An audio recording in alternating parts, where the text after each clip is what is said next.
11 taon nang magkasintahan sina Catherine Bernardo at Daniel Padilla, na nagsimula sa love team at nauwi sa totohanang relasyon. Marami sa fans nila ang umaasang malapit na silang mauwi sa kasalan, sabi ni Catherine, matagal pa. Kasi ngayon, nandito kami sa peak namin ni Dij, na kailangan naming magtrabaho, especially may bahay na pinagawa, ang daming gastos. Alam din namin sa sarili namin na di pa. Hindi pa time, and open kami about it. Iba-iba naman ang time ng lahat. So ngayon, attend lang kami ng mga kasal, mga ganun. Kunin na lang muna kaming bridesmaid, okay lang sa akin. Pero napag-uusapan na ba nila ang pag-settle down? Yes, of course. Sagot ni Catherine, but then he respects, nagbotiming din sa akin. Alam ko rin na di pa ako ready, ayokong pilitin yung mga ganun. Ang importante masaya kayo ngayon, just take it every day.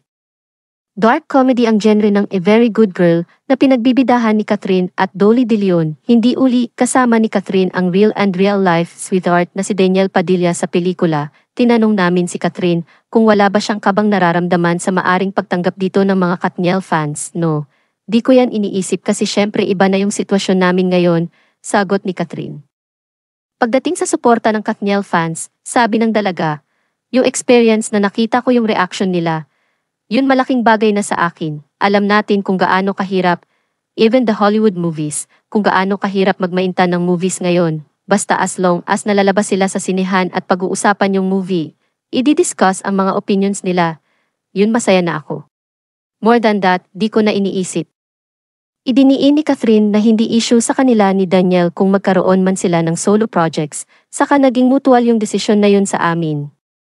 And yung separate project ni Dij, dapat nilang abangan kasi sobrang ganda rin yung material na yun. Di naman importante na magkasama kami on cam, di ba? Sobrang supportive lang siya dito sa akin and happy lang siya kasi sobrang happy ako every time na magsushoot for this movie. Nanalo si Catherine bilang Outstanding Asian Award sa Seoul International Drama Awards 2023 para sa seryeng Too Good to Be True ng ABS-CBN. Dadalo si Catherine sa awards night na magaganap sa September 21, lilipad before ng premiere. Buti nga naayos ang premiere, nagbigay talaga kami ng time dun kasi syempre ni-recognize ang ABS, sila Direk Mike Cruz and everybody just to receive the award.